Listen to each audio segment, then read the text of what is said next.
Bismillahirrahmanirrahim. Assalamualaikum warahmatullahi wabarakatuh.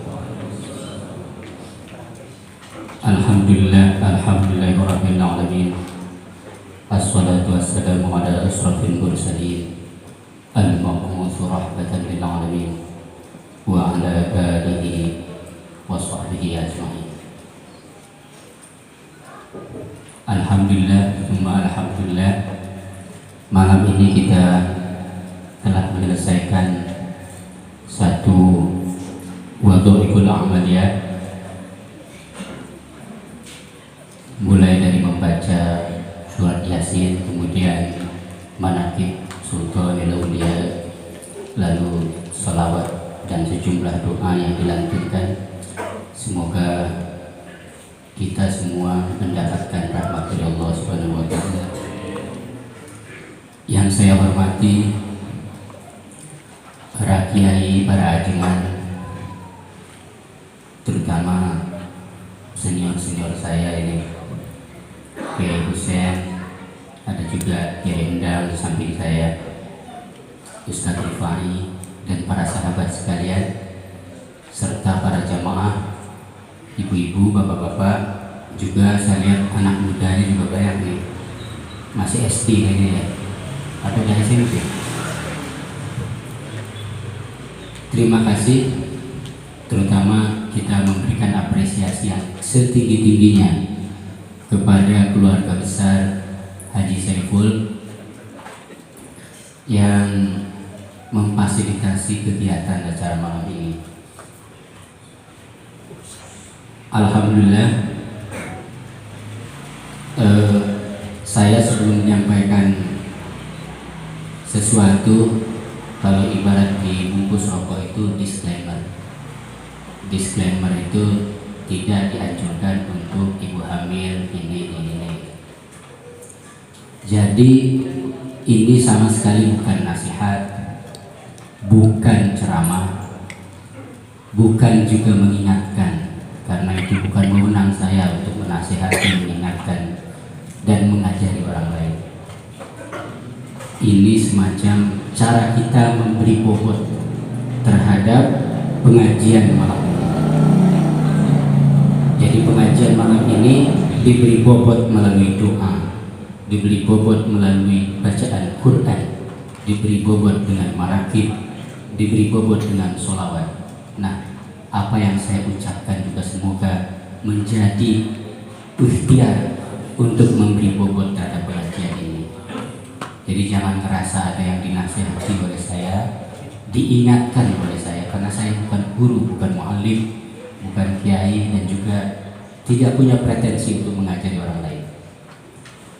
Nah, kebetulan karena banyak anak muda di sini, kita agak milenial sedikit pembahasannya. Sekarang kita hidup di sebuah zaman yang sedang berubah. Dulu kita tidak membayangkan misalnya perusahaan taksi Bluebird itu akan bangkrut dalam 3 bulan. Tidak membayangkan. Kita tidak membayangkan mal-mal besar yang ada di Jakarta itu akan sepi. Mangga 2 itu akan sepi. Dulu untuk beli printer dan tinta printer saja kita harus ke Mall Mangga 2. Ternyata melalui inovasi ilmu pengetahuan, orang menemukan cara untuk memecahkan masalah agar kita tidak usah pergi dari rumah, yaitu marketplace namanya. Kalau kita mau memesan tembakau Senang misalnya, bukan senang tapi senang, tembakau senang dari Lombok, itu cukup pencet tombol di HP kita. Kalau kita ingin menikmati kopi Gayo, Ule Kareng, Mandailing, Sipirok, itu sekarang cukup tinggal tekan tombol di HP dan kopi itu insya Allah akan cepat datang ke rumah. Yang penting ada duitnya ya, masa mesen gak ada duitnya. Dan duitnya pun sekarang udah gak dalam berbentuk kertas, disebutnya dengan e-wallet ya. Jalan tol dulu kita harus ngantri, sekarang sudah pakai e-tol atau e-money. GoPay, Pipo, segala macam. Sekarang orang udah nggak pegang uang. Memesan Grab tidak memakai uang, memesan GoCar sudah tidak pakai uang. Cukup dengan pencet, dia datang, kita bisa duduk nyaman dan kita diantarkan ke tempat tujuan. Dan bisa dievaluasi oleh kita sebagai penumpang. Bener nggak rutenya? Bagus nggak titik jemputnya? Sampai nggak ke tempatnya? Kalau dia tidak melakukan itu semua, maka dia akan disanksi oleh perusahaan tanpa harus kita minta. Artinya kita hidup dalam sebuah zaman yang sudah berubah, ekosistemnya sudah berubah, semakin terbuka. Dulu untuk bertemu dengan orang-orang terkenal kita harus pergi jauh, naik kereta, naik pesawat. Sekarang melihat YouTube, kita bisa lihat orang-orang terkenal. Kita nggak usah undang Abdul Somad, lihat aja di YouTube. Ngapain capek-capek bayar 20 sampai 50 juta? Di YouTube-nya udah ada. Kan omongannya juga sama, itu aja. Siapapun yang terkenal itu sudah ada di YouTube. Dan teman-teman ini sekarang lebih banyak nonton YouTube daripada nonton TV. Coba saya tanya, seminggu ini sudah berapa kali nonton TV, berapa kali nonton YouTube? Pasti bilangnya saya lebih sering nonton YouTube ketimbang nonton TV. Bangun tidur, buka HP. Nongkrong di tempat kopi, buka HP. Sebelum berangkat ke pengajian, buka HP. Habis ngaji ini, pasti juga buka HP. Makan, selfie, ya kan? Berangkat makan, selfie. Makanannya juga dipoto. Kalau perlu makanannya diposting. Sarapan pagi, bubur ayam, ya kan? Jogging, posting. Sedang jogging, biar sehat. Karena joggingnya bagus sekali, ya kan? Itu artinya kita hidup dalam sebuah ekosistem yang sedang berubah. Dunia yang kita sebut sebagai revolusi teknologi, basisnya adalah digital. Ini mukadimahnya ya, mukadimahnya dari apa yang ingin saya sampaikan. Lalu mungkin nanya, ini Pak Hakim ajaran Islamnya dari mana? Kok ngomongin marketplace, ngomongin bagaimana memesan tembakau, kopi, ini baru mukadimah. Kalau belajar mantik tidak bisa sampai ke tasdik kalau tasawurnya belum beres. Bukan gitu Kiai Baik? Tidak bisa disebut tasdik kalau tasawurnya belum selesai. Mukaddimah sugro harus beres, mukaddimah kubro harus beres, khat wasat harus beres, qodiyahnya juga harus beres. Apakah dia qodiyah syartiyah muttasilah yang disebut dengan modus tolen dalam bahasa Yunani, atau qodiyah syartiyah munfasilah di dalam bahasa logika harus disebut dengan modus polen. Harus clear dulu. Jangan langsung ngutip dalil terus orang bingung, ini kok saya seperti diancam. Kasih mukadimah dulu. Karena dulu saya belajar sama Syekhuna itu cuma satu ilmu, yaitu belajar ilmu mantik. Jadi saya kalau ditanya belajar apa Pak Hakim dengan Syekhuna, cuma satu yang bisa saya sebut, ilmu mantik. Nah kalau itu bisa diuji. Jadi mukadimah. Lalu di mana ajaran Islamnya? Ada ajaran Islam yang diwariskan oleh Rasulullah. Dan kita sebagai umat Rasulullah mendapatkan dua prinsip tindakan yang bisa kita pakai untuk membangun kemajuan hidup dan mengembangkan diri. Dan dua jenis ajaran ini bisa menjadi tolak ukur apakah kita itu maju, apakah kita itu mundur, apakah lembaga yang kita pimpin itu maju atau lembaga yang kita pimpin itu mundur, apakah kecerdasan kita itu berkembang atau kita merasa cerdas tapi sebenarnya sudah ketinggalan jauh. Kita merasa cerdas, kita merasa pintar, tapi kecerdasan dan ilmu kita itu adalah ilmu tahun 70. Itu namanya orang sudah sampai ke Pasteur, kita masih di rest area Purwakarta. Orang sudah sampai Bakahuni, sudah sampai Merak, kita masih di rest area Serang. Apakah kecerdasan kita ini berkembang? Ilmu kita ini berkembang? Penjelajahan kita ini berkembang? Lembaga yang kita pimpin itu bagus apa jelek? Apakah pergaulan kita itu lapisannya tambah banyak atau tambah sedikit? Apakah kecakapan kita menyampaikan pendapat itu tambah bagus atau tambah buruk? Atau semakin banyak orang yang tersinggung dan baperan gara-gara apa yang kita ucapkan, baik sebagai dakwah maupun sebagai pengajian? Tolak ukurnya adalah, yang pertama adalah prinsip musyawarah, yang kedua adalah prinsip ta'awun. Jadi masyarakat yang mundur itu bisa dilihat jenis kemampuannya, skill bermusyawarahnya rendah. Apa itu musyawarah? Musyawarah adalah kemampuan untuk membangun sistem komunikasi. Kalau sistem komunikasi kita tidak terbangun, maka teamwork juga tidak terbangun. Bagaimana kita mau membuat sebuah teamwork yang kuat, yang solid dalam perusahaan, dalam sekolah, dalam pendidikan, kalau kemampuan berkomunikasi kita nggak ada? Seorang guru misalnya mengeluh, tadi saya udah ngomong sama kepala sekolah, dia diam aja. Bagaimana sekolah mau maju? Kepala sekolahnya tidak mengatakan apa-apa. Saya udah ngomong tuh sama Pak RT atau Pak RW, saya udah ngomong sama wali kota bilang nanti kita pikirin dulu.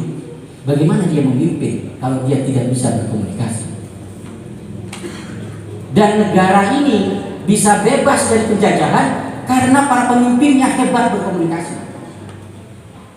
Bung Karno bisa bicara di depan jutaan orang melalui radio-radio, menyampaikan pesan kemerdekaan itu, dan jutaan orang Indonesia menunggu pidatonya itu, di zaman di mana radio itu adalah primadona komunikasi. Negara ini bisa dimerdekakan karena kemampuan diplomasi orang seperti Agus Salim, Bung Hatta, karena mereka bisa menyampaikan apa artinya merdeka. Bukan bedil yang memerdekakan, tapi kemampuan berkomunikasi. Para mursyid besar bisa membangun tarekat dengan jamaah yang ribuan karena sanggup berkomunikasi. Mama Asnawi tahun 1926 ditangkap oleh kolonial Belanda karena disangka melakukan pemberontakan di Banten yang meliputi Serang, Menes, dan Labuan. Pemberontakan itu dipimpin oleh seorang muridnya bernama Kiai Ahmad Khatib. Di dalam pengadilan terbukti di peci Kiai Ahmad Khatib ada dua jenis bacaan yang ditulis oleh Mama Asnawi yang disebut dengan jimat besar dan jimat kecil. Lalu Mama Asnawi ditangkap tahun 1926, 2 tahun diasingkan di Jakarta, 2 tahun diasingkan di Cianjur. Manuskrip jimat besar dan jimat kecil itu sekarang masih tersimpan di Leiden. Lalu 1930 sebelum beliau dibebaskan, beliau memanggil mantunya dan muridnya. Mantunya bernama Abuya Syakiri. Diajak musyawarah. Kamu dirikan sekolah dan seluruh timnya dipersiapkan karena setahun lagi saya akan dibebaskan dari penjara. Lalu berdirilah sekolah namanya Madrasah Masyarikul Anwar yang didirikan oleh Abuya Asnawi Carimin dan dipimpin oleh Abuya Syakiri. Seorang mursyid besar ingin membangun lembaga, memaparkan ilmu pengetahuan, itu harus bermusyawarah dengan murid-muridnya. Dan di tahun 1950-an MMA itu, Madrasah Masyarikul Anwar, itu jumlahnya sudah lebih dari 50. Bahkan pengaruhnya sampai ke wilayah Lampung sana. Dan di dalam kurikulumnya Mama Asnawi menyebut dalam bahasa Arab Al-Jughrafiyah, Al-Jabar, dan Al-Injilsiyah. Jadi seorang mursyid besar kalau ingin melakukan sesuatu, nggak cuma zikir, duduk di dalam kamar mendengar perintah langit, tapi bermusyawarah, karena itu adalah prinsip dasar ajaran yang diwariskan oleh Rasulullah. Sejarah Nabi misalnya, mana ada Nabi yang tidak bermusyawarah? Kasih contoh ke saya kalau ada Nabi yang tidak bermusyawarah. Nabi Musa ketika diminta untuk bertemu dengan Fir'aun, temui itu Fir'aun, ingatkan bahwa kekuasaannya itu sudah totaliter. Bahasa Qur'annya adalah tughyan atau tagha. Apa kata Musa? Saya tidak bisa sendirian ketemu Fir'aun. Saya harus bawa tim diplomasi. Dalam Al-Quran disebut waharun afsahu minni lisan. Saya nggak bisa sendiri karena saya nggak jago diplomasi kalau sendirian. Bagaimana saya menghadap seorang raja? Fir'aun itu adalah raja besar, dan raja di zaman dulu itu setengah dewa. Disebutnya juga gusti dalam bahasa Jawa. Bukan manusia biasa, sebutnya juga gusti, pangeran sebetulnya. Bayangkan Fir'aun kayak apa. Lalu Musa mengatakan afsahu minni lisan. Harun itu kalau ngomong lebih taktis dari saya. Itu artinya harus ada kemampuan komunikasi. Dan untuk bisa berkomunikasi, kita harus memperlakukan orang lain setara. Tidak boleh merasa lebih tinggi, tidak boleh merasa lebih rendah. Merasa lebih tinggi itu ada namanya kesombongan, keangkuhan, anania. Merasa lebih rendah itu namanya minder. Jadi di dalam berkomunikasi, syarat pertamanya setara. Yang kedua, sikap batinnya harus hilang mental blocknya. Apa itu mental block? Jangan-jangan pikiran saya nggak diterima karena saya lebih muda. Kelihatannya dia tua, tahu segala hal. Atau orang tua juga merasa bocah sekarang susah banget ya diajak ngomongnya, karena memang cara ngobrol sama anak muda. Jadi kalau orang sudah mulai pesimis hidupnya, kita tanya temannya siapa. Kalau temannya itu saja, biasanya pesimis hidupnya. Tapi kalau pergaulan yang luas, dia akan optimis hidupnya. Jadi kriteria sebuah lembaga itu keren, tidak keren, itu adanya musyawarah. Dalam bahasa pendidikan ada istilah supervisi, ada istilah evaluasi.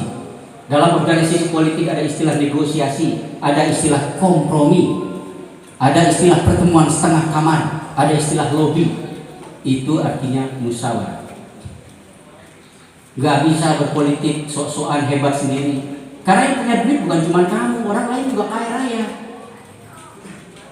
Yang berpolitik itu bos tambang, bos-bos tanker yang eksportir minyaknya ke Turki, ke Rusia.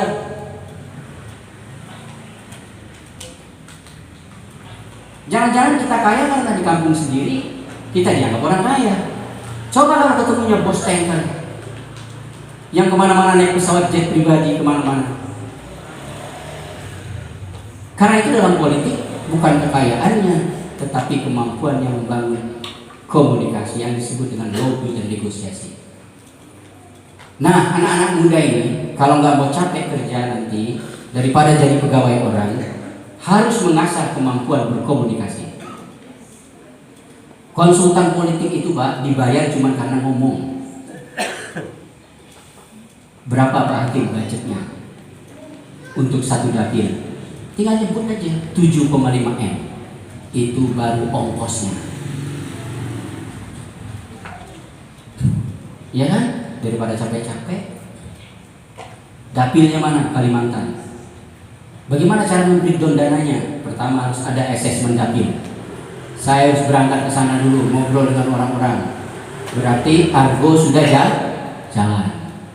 Harus naik pesawat, nginep di hotel, mobil harus disiapkan, sopir harus disiapkan, makan di tempat yang enak, berbicara dengan para tokoh. Karena kemampuan berkomunikasi. Lalu bagaimana nanti timnya disiapkan? Harus ada briefing khusus, orangnya harus dikumpulkan, harus ada bimteknya, harus ada kemampuan membangun kampanyenya, harus membuat kampanye media dan seterusnya.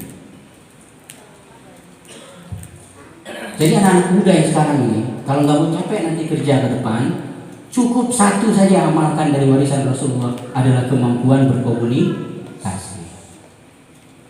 Makanya duit marketing itu 30% Pak dari produk. Siapa yang menyusun baliho-baliho di pinggir jalan? Baliho politisi, ada tulisannya kepak sayap kemerdekaan. Itu gede banget dibayar untuk mencapai pada kata kepak sayap kemerdekaan. Perusahaan Sido Muncul mengeluarkan duit 200 miliar untuk sekedar melakukan promosi ulang jamu Sido Muncul dengan kata-kata apa? orang pintar minum sidomjo. 200 miliar ngeluarin duit cuman untuk menemukan kata orang pintar minum jamu sidomjo. Yang dipakai bukan kakek-kakek, yang dipakai adalah Sophia Lajuba. Untuk menemukan ide itu dan promosinya mengeluarkan uang 200 miliar, bayangin. Baliho-baliho yang ada di Bandara Soekarno-Hatta, baliho yang ada di Kuala Namu, baliho yang ada di Yogyakarta, baliho yang ada di Surabaya. Tendernya aja di Angkasa Pura untuk baliho saja 50 M, Pak. Tender balihonya doang 50 miliar. Itu karena kemampuan membangun komunikasi. Jadi kalau nggak mau capek, nanti belajarlah kemampuan memberi bobot terhadap komunikasi. Kandidat-kandidat kepala daerah itu saya ajarin cara menyebutkan pantun saja bisa dari jam 9 sampai jam 11, Pak. Seorang calon kepala daerah, dia tadinya tukang alat berat, di mana mau berpantun?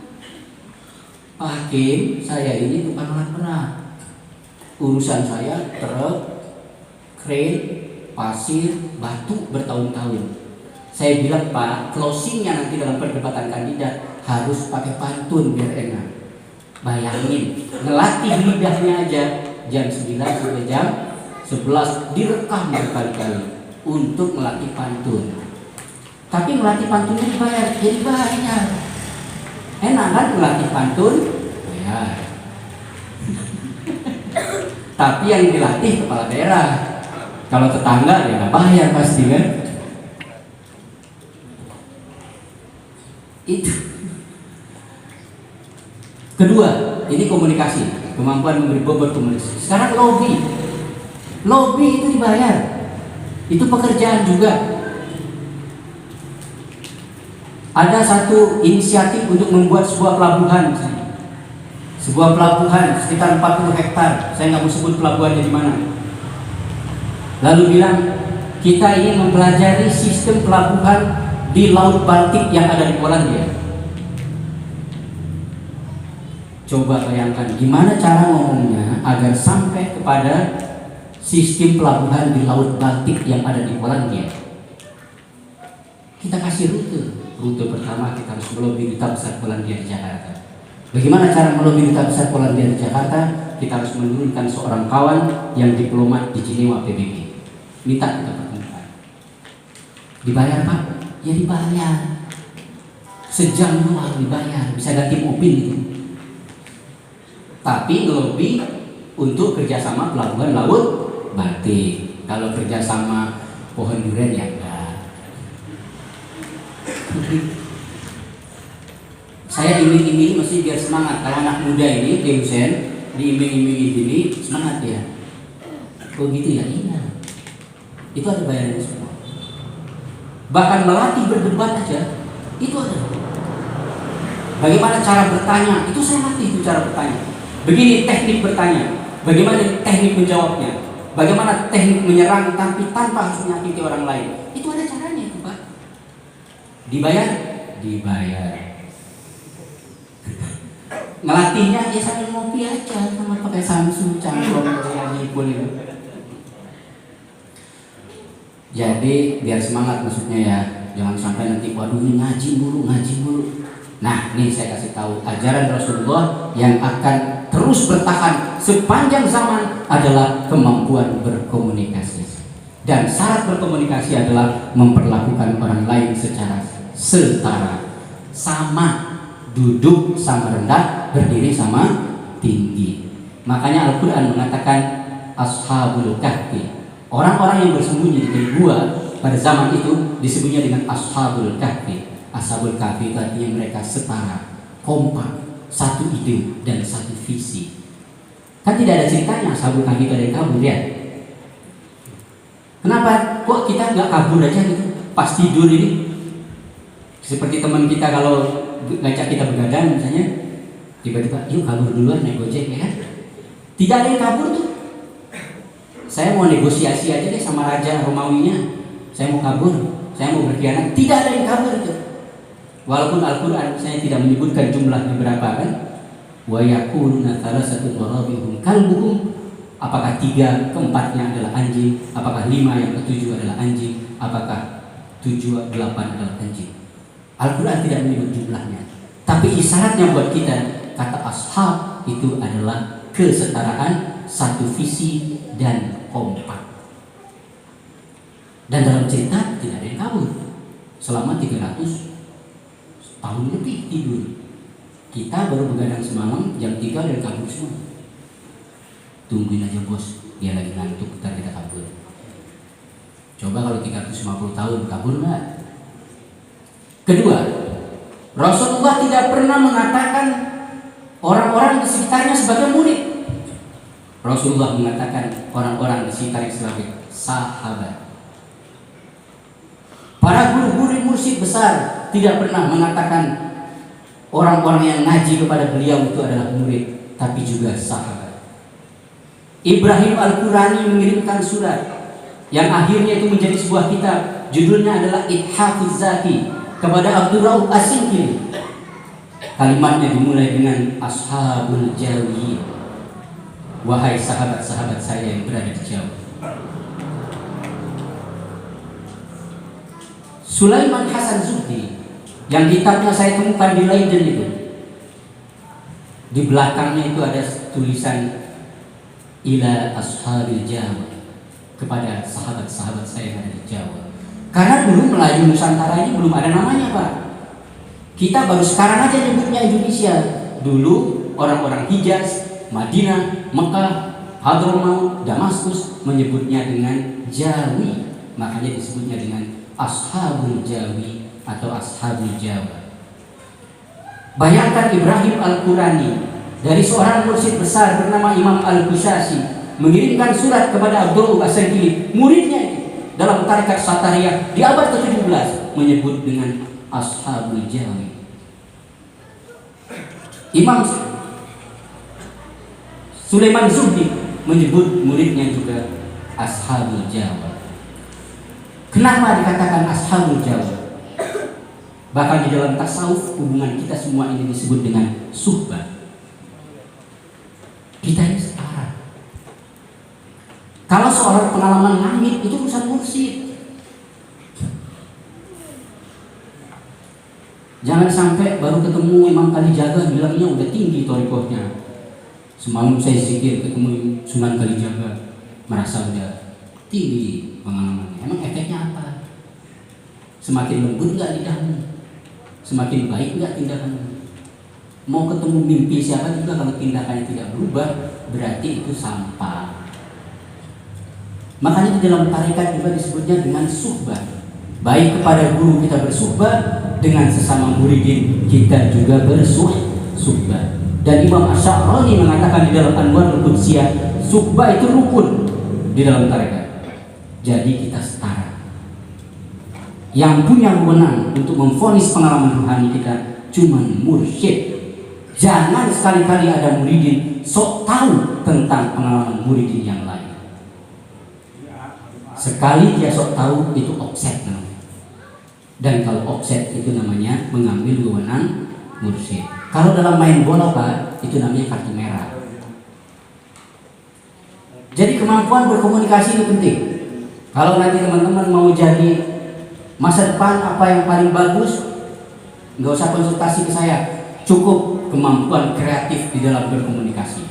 Bisa jadi juru lobby, bisa jadi konsultan politik, bisa jadi marketing, bisa jadi public campaign, bisa jadi PR, bisa jadi negosiator.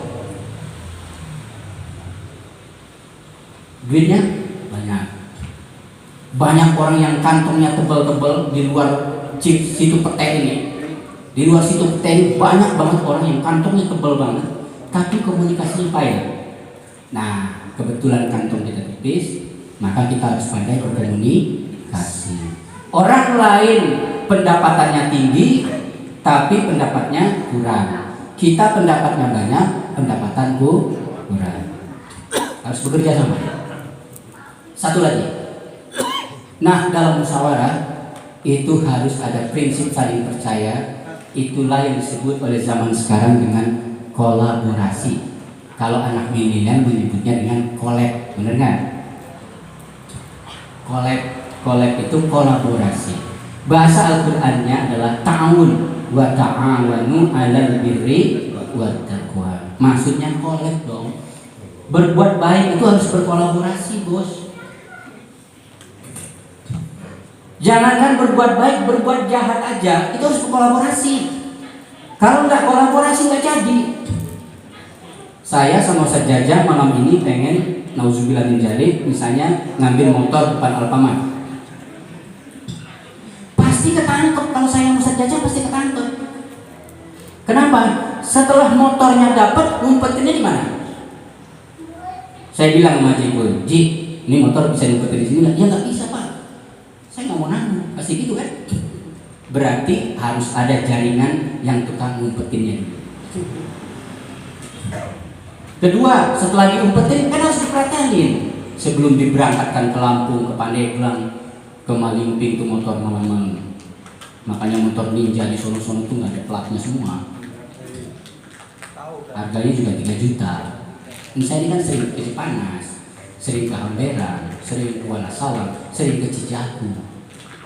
Jadi tahu motor sana kalau bagus pasti belum lunas atau tidak dilunasin maksudnya. Jadi kalau saya sama Ustaz Jajang berencana mengambil sesuatu di depan Alfamart, ngumpetin aja bingung. Oke, sekarang Haji Sepo sanggup, ya udah Pak Hakim ngumpetin aja di sini. Terus tujuannya siapa? Ke Husain. Pak Hakim, waduh, masa bertarekat beli motor begini? Saya kan buat pakai ngaji. Tolong deh Ki Husain, pasti nggak mau. Saya tawar bikin tadi pasti nggak mau. Berarti harus ada penadahnya, harus ada yang ngangkutnya, harus ada yang ngejualnya, dan seterusnya dan seterusnya dan seterusnya. Berbuat jahat saja di level yang paling kecil, ngambil sesuatu depan Alfamart dalam bentuk kendaraan bermotor aja, harus ada organisasinya, harus ada kolaborasi. Apalagi mau bikin pendidikan, mau bikin kurikulum, manajemen pendidikan, memantapkan SDM-nya.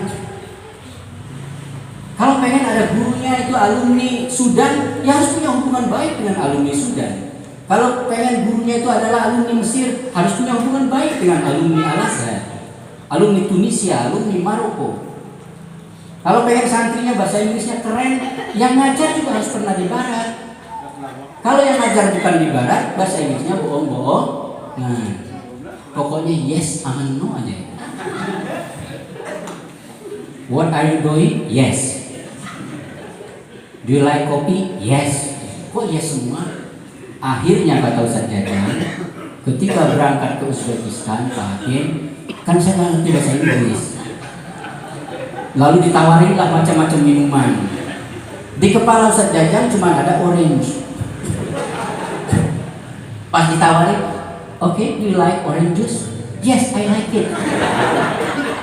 Ternyata orange juice-nya tuh dingin, diminum oleh Ustaz Jajang jam 1 malam. Gara-gara tadi nggak tahu bahasa Inggris, taunya orange aja. Orange juga tadinya mungkin taunya di botol gitu ya, ada tulisan orange. Karena itu kita penting sekali berkolaborasi, berorganisasi, ya kan? Kalau kita tidak berorganisasi, ide kita tidak akan bisa besar. Pintar itu hanya capaian pribadi. Kita sekolah sampai S3 misalnya, entah ke Harvard, entah ke Cambridge, entah ke Oxford, entah ke Melbourne, kita mendapatkan gelar cum laude. Itu baru capaian pribadi. Itu namanya pintar. Tapi kalau sudah bisa merealisasikannya dalam bentuk organisasi, gagasan, ide, itu baru namanya cerdas. Makanya banyak orang pintar belum tentu cerdas. Kenapa? Karena kalau pintar dia ngerasa dirinya hebat. Sementara cerdas memanfaatkan seluruh ekosistem yang tersedia di hadapannya. Jadi dua prinsip yang diajarkan oleh Rasulullah ini semoga saja bisa menjadi pegangan buat anak-anak muda. Bukan hanya pegangan dalam hidup, tapi juga penghidupan. Biar nanti dapat honornya gampang, enak, cuma ngelatih pantun, honornya besar. bisa ganti kendaraan, punya rumah, nginep di hotel di mana-mana, terbang pesawat kemana-mana, merasakan Nusa Dua, merasakan makan di depannya itu Teluk Bunaken, merasakan makan di hadapan ini dan itu, ngopinya juga di mana-mana. Jangan sampai ngopinya di Lululiang doang. Nggak bisa membedakan mana Arabica, mana Robusta, mana Ethiopian Dergaset, mana kopi Munsun Malabar. Baru dengar kan? Karena tadinya itu ngopinya di Lululiang doang. Sekali-kali ajak ngopi agak jauh sedikit. Nah, Kintang ini kebetulan tidak suka ngopi tadinya. Ketika berangkat ke Aceh, sehari minum 2 gelas. Sementara saya minum 10 gelas. Itu bercanda saja. Mudah-mudahan masuk kepada teman-teman 2 prinsip dasar tadi. Insya Allah kita semua sebagai umat Rasulullah SAW bisa menghadapi perubahan ekosistem yang sedang berkembang. Kalau nanti mau konsultasi secara pribadi di luar forum ini, harus kontak nomor pribadi, ya. Insya Allah honornya kecil, ya kan. Paling disuruh bikin kopi enak doang. Terima kasih. Mohon maaf atas kekurangan dan juga kesilapan lidah. Mudah-mudahan ada manfaatnya untuk kita semua. Semoga kita semakin kompak, mau bekerja sama, mau bermusyawarah, tidak lebih tinggi dan tidak lebih rendah dari orang lain. Dan majelis ini adalah tempat pertemuan kita yang membawa berkah hidup di dunia dan di akhirat. Akhirul kalam. Assalamualaikum warahmatullahi wabarakatuh.